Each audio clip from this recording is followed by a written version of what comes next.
Hey everyone, today in this video, I'm excited to be checking out the iRobot Roomba Combo 10 Max. This is the top of the line, best of the best that iRobot has to offer today. It has auto refilling, self-emptying, station cleaning, and mop washing and drying. iRobot did send me the sample, but I want you to know that any opinion expressed in this video is strictly my own. That being said, if you're interested in this product or you want to find out more about it, the link to it will be in the video description. Here's a look at the retail box and packaging. Pretty simple and straightforward.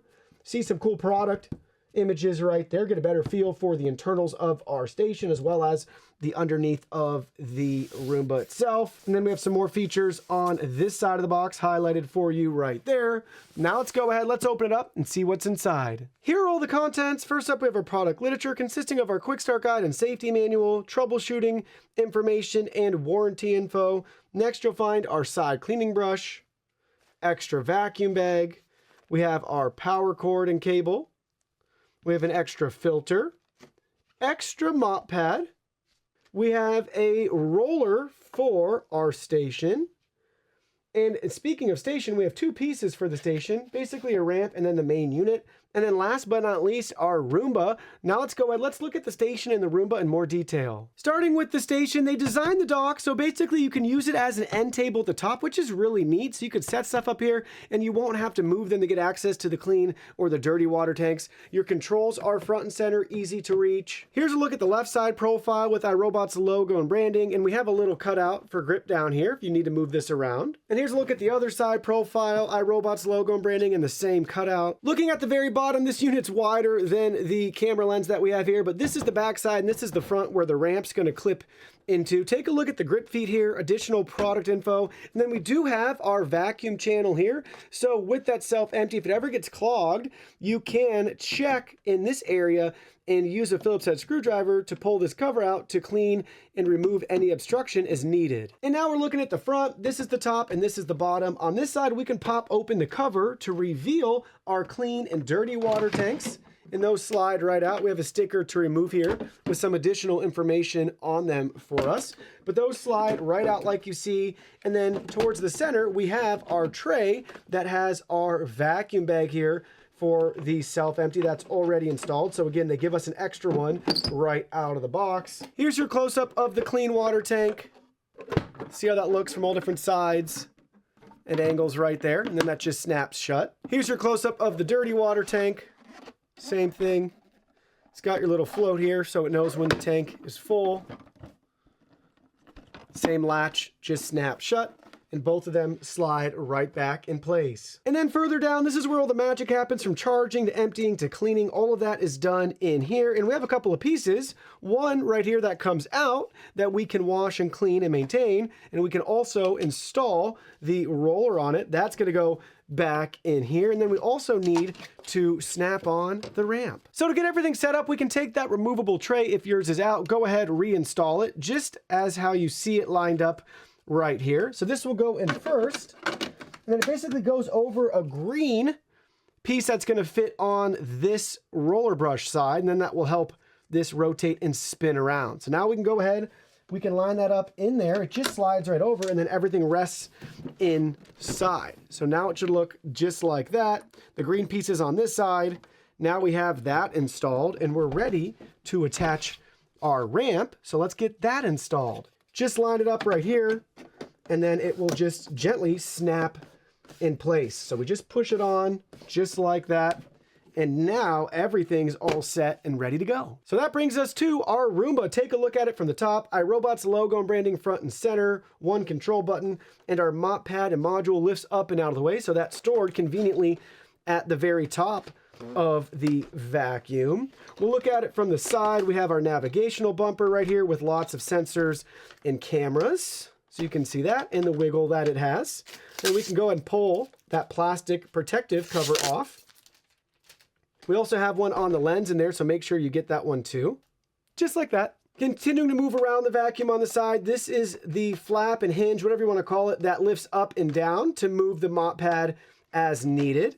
So that's how that's designed, which is really neat. Another sensor on the back with a piece of plastic that we can remove that protected it during transit. On the back, we have our dustbin and water tank right there, and then another flap for the other side for the mopping module to come down. Let's go ahead, let's press that button to release our water tank here for manual filling, and then we can look at the dustbin too for manual emptying if needed, right there if you ever want to like deep clean it or something. And then we have our filters that we can replace right there on the tank. This is where the self-empty will get access to the contents to remove it. Very similar to iRobot's other tanks for mopping and vacuuming. And then that just snaps right back in the unit, just like so. Which takes us to the very bottom. We have one side cleaning brush already installed, so the second one included is just for maintenance down the line, which is great. Omnidirectional wheel, charging contacts, cliff sensors, spring-loaded drive wheels. We have the Aeroforce cleaning system with that dual rubber brush design. And then look how this can move left, right, up and down to really self-level depending on the quality of the floor that it's encountering. And then there's the dustbin looking at it from underneath. Now let's charge it up, fill it up, and try it out.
We just got our first clean out of the way. Let's take a look at the results. First up on the Roomba, looking at it from the top, we have your typical dirt and dust that's starting to accumulate.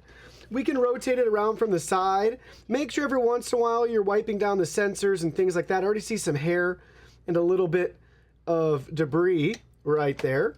Same with the side. Here's a look at the back side. The other side, you get the idea. Let's go ahead, let's flip it underneath.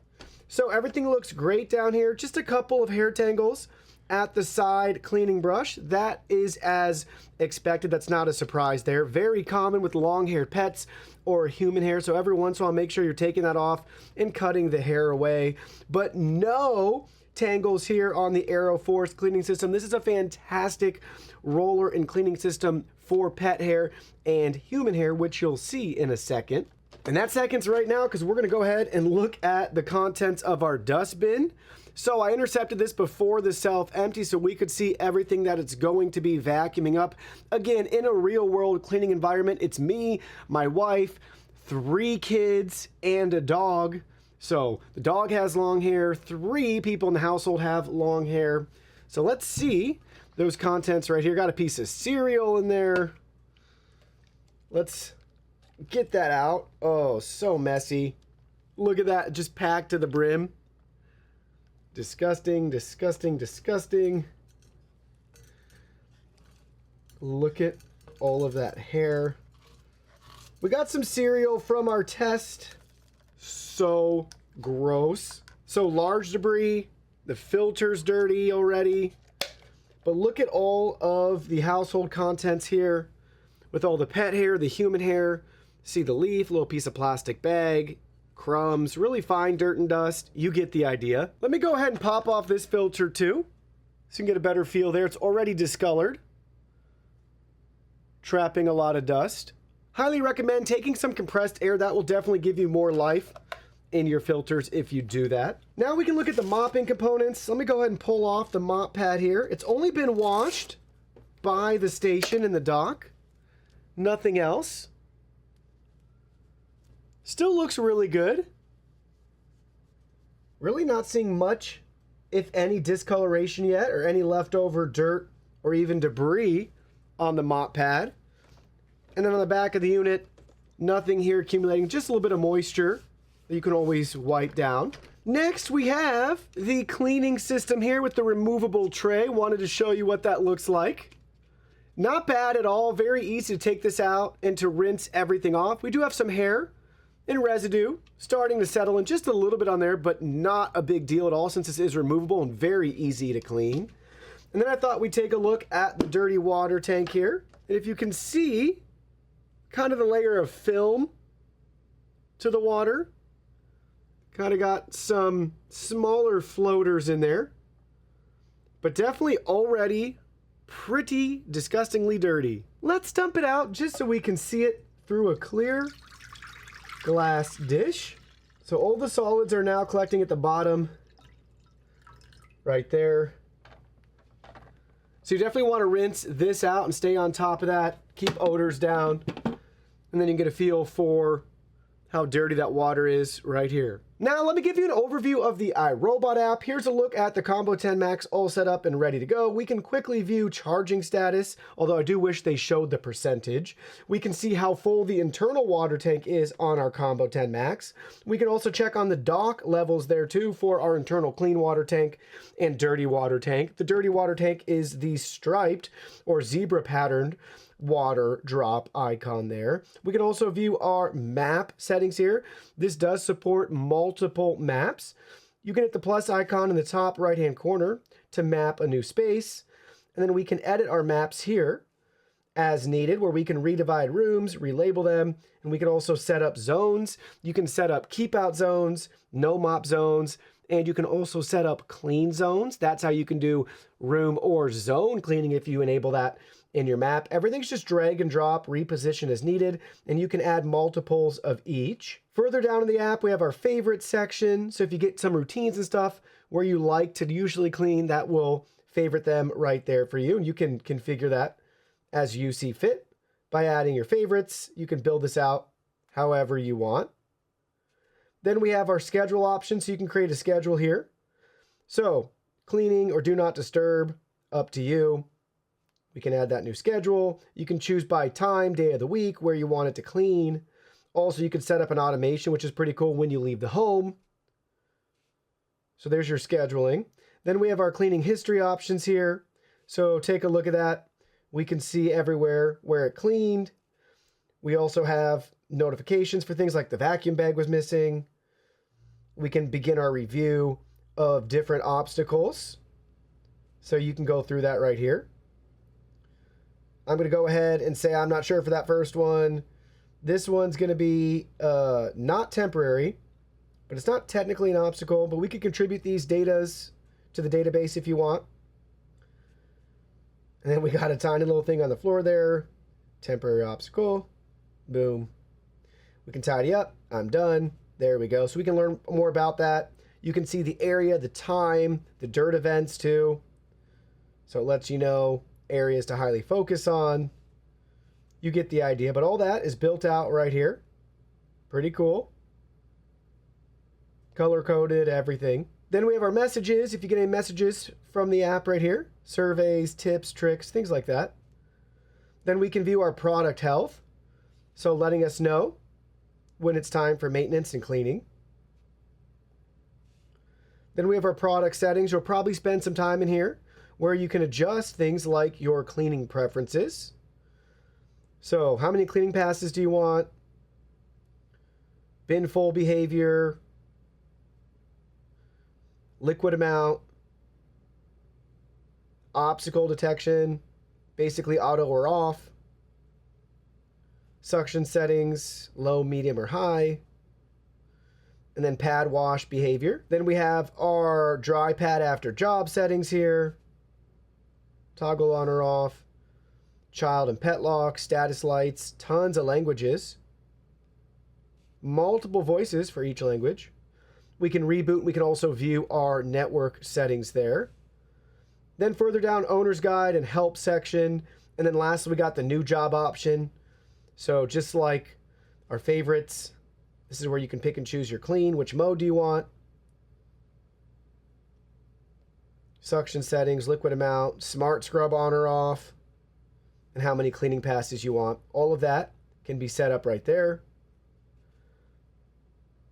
And then if you toggle off clean everywhere, we can use our map and choose the rooms. Or if we set up a zone, this is where it would tell us the zones as well too that we could select. And I really like that it gives you an estimate of how long it takes to clean the spaces you select. So it's a simple and straightforward app. It doesn't have the most advanced features or honestly as easy as customization as a lot of the competition out there, especially for high-end flagship vacuums and mops like this. It's definitely feeling dated, but you can still get to the settings that you want fairly easily within this app. Now let's see how it stacks up against the competition. We'll be comparing it within iRobot's own lineup as well as over 70 different models that I've personally tested and used. We'll look at some key metrics as well as features and specs. So hopefully you can get a better feel for this vacuum and where you stand, especially compared to the competition out there, because it's getting fierce even at the top with cutting edge innovation. There's just a lot of features and models being released at rapid rates, and it's great to get a better feel and understand more about what you should expect for a vacuum like this. So first up, we're looking at max suction power. iRobot never publishes these settings, so it's always a guess for us. And I don't have any sort of professional tool or manufacturing process to be able to figure out what that is. Maybe someday in the future that will be something readily available. But anyways, I want to point this out because you'll notice the average is about 5,400 pascals of suction. The higher the better. Usually that's what you want to see. So when iRobot doesn't mention theirs, it makes me think that it's not very high. That's just my own interjection there, but that's what I think. They have nothing to brag about, so they don't communicate to us what its suction power actually is. And why I think that is because of this next metric. This is max CFM. We record this in house, and you'll notice this comes in at 3.9 CFM. iRobot's average is 3.8, but the overall average is 6.8. So usually you like to see higher suction powers and CFM. And in this case, we know what the average suction power would be and the average CFM. So you can kind of do a little bit of math there and figure that out yourself. But if I had to guess, maybe that's like 2,000 or 3,000 pascals of suction power. Anyways, it's kind of beside the point because our next metric is the carpet deep cleaning score. This basically tests the efficiency of the vacuum, and the debate is over. It doesn't matter how much CFM or suction power it has. You can see real world results right here, and we're actually above average. So that just shows me that iRobot is capable of doing more with less. A lot of other brands with their less efficient cleaning systems have to rely on more brute force and suction power. In this case, we're above average by about 3% here, and it does a great job on carpets, actually lifting and getting dirt and debris out, off, and away. Next, we have decibels. With this metric, the higher the number, the louder the vacuum is. I was actually a little bit surprised with how loud this vacuum was compared to iRobot's typical averages. So that makes me think that they have boosted the suction power in this particular model. It peaks at 77 decibels. iRobot's average is only 70 decibels. That's 1 decibel below the typical average vac. But the good news here is it would be really hard for you to tell a difference between the 70 and 71 decibel level, and even the 71 and 77 decibel level. You're going to be able to hear this vacuum while it's cleaning in the room that you're in.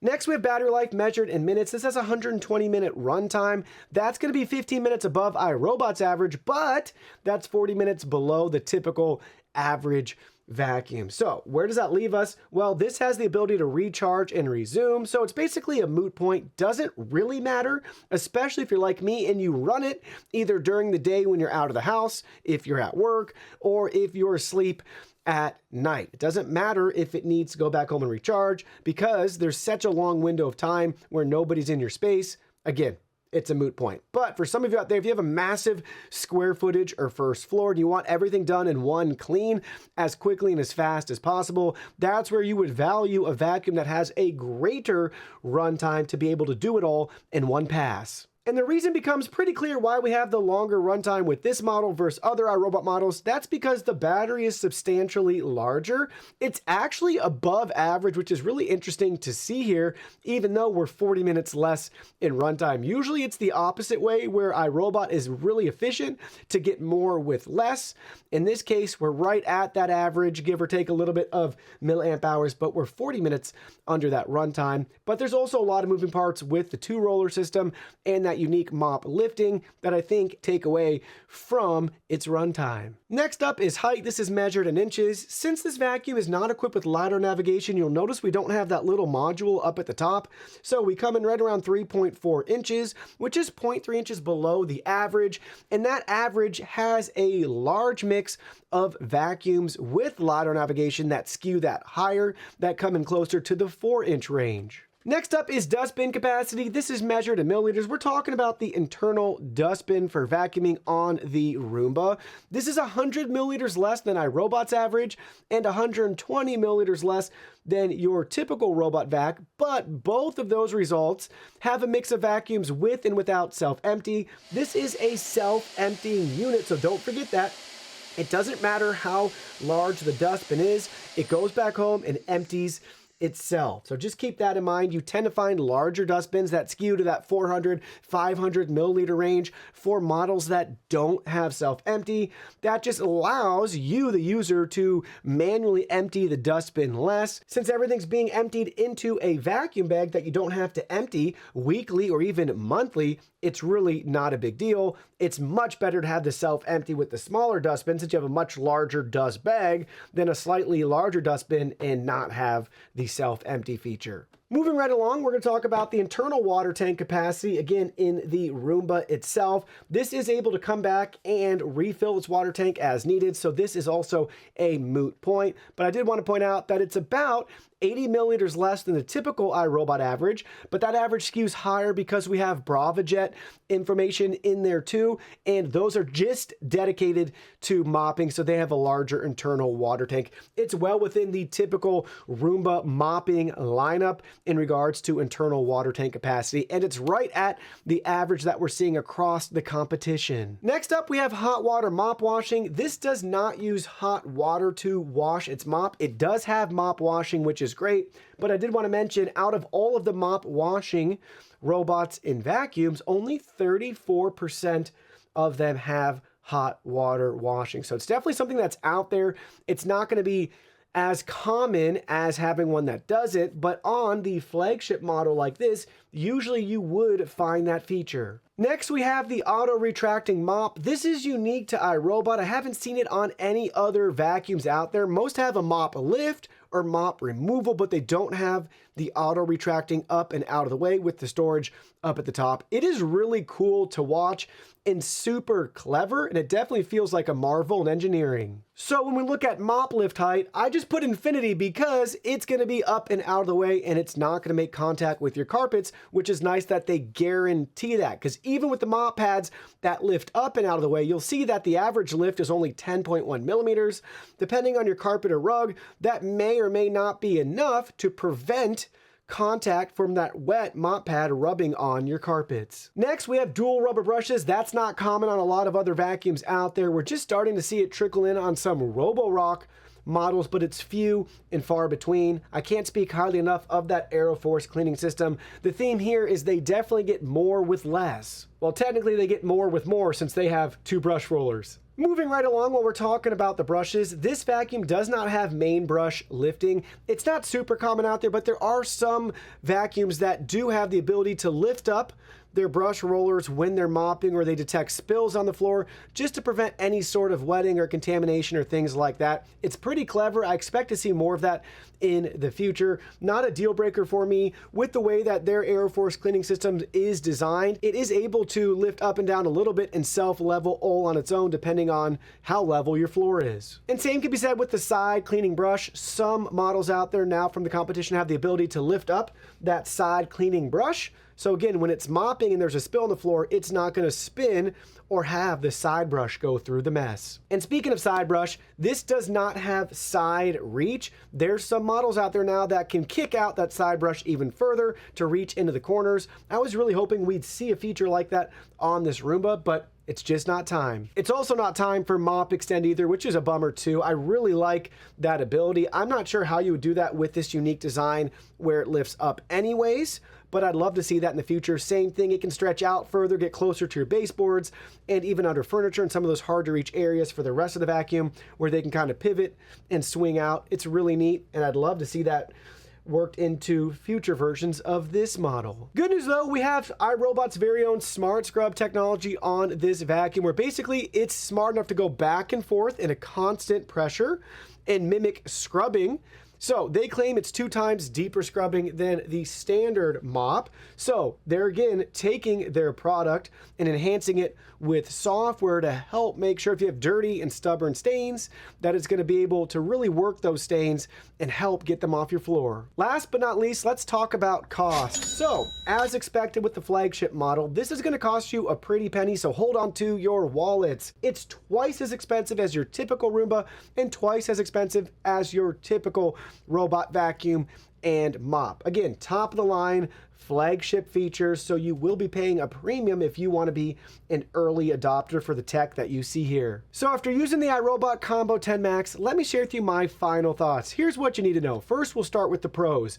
As you can see in this video, there's a lot of great features and software that make this a very capable vacuum and mop. Especially if you have hairy households, you'll appreciate the lack of tangles that you get with a unit like this. Having the ability to wash, clean, and dry itself is a welcome feature we've been waiting years for, and they do a really nice job, and they have a very clever station design. I like this too, especially if you have a use for this around your house, to even set like a vase, decorations, things like that. They're trying to make it a little bit more practical for the space that it takes up, and it's great to see them trying new things. This vacuum's also going to be for people that really have an aversion to a wet mop pad ever making contact with carpets and rugs. This is one of the best solutions out there where it lifts the mop up completely and out of the way, preventing any sort of contact whatsoever. And then lastly, I like in the mobile app how they give us time estimates, letting us know when a room is going to be completed. It's just great to see that and know mentally, oh, it's going to take 8 minutes,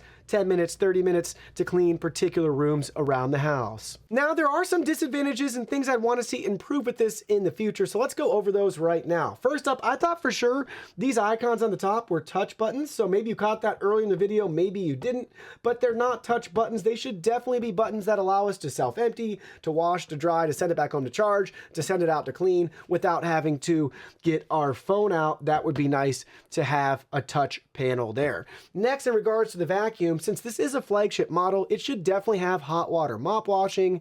It should have a mop side reach and kick out. It should have a side brush that can reach out to get the corners. Things that we're seeing from multiple competitors out there that are starting to become standard, kind of like the ability to wash, clean, dry itself, and self-empty, are becoming more standard features you've just come to expect.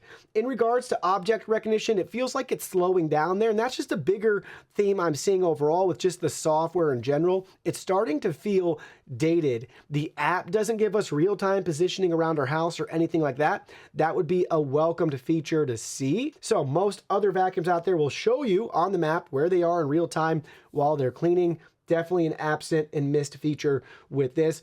Also, this vacuum is very slow at mapping. Compared to the competition, it feels like it's years slower. Usually just make a map and forget about it, but it is interesting to notice without LiDAR and more advanced navigation, it takes longer to see, to process, to navigate, and build out an accurate map. So there's definitely room for improvement with this in the future. This is the best that iRobot has to offer, but there are other models out there that are continuing to push the boundaries and offer new features that are absent on this model that we can hope will be available on the next model. And I really want to see iRobot jump back in it again and start innovating and releasing new features first themselves.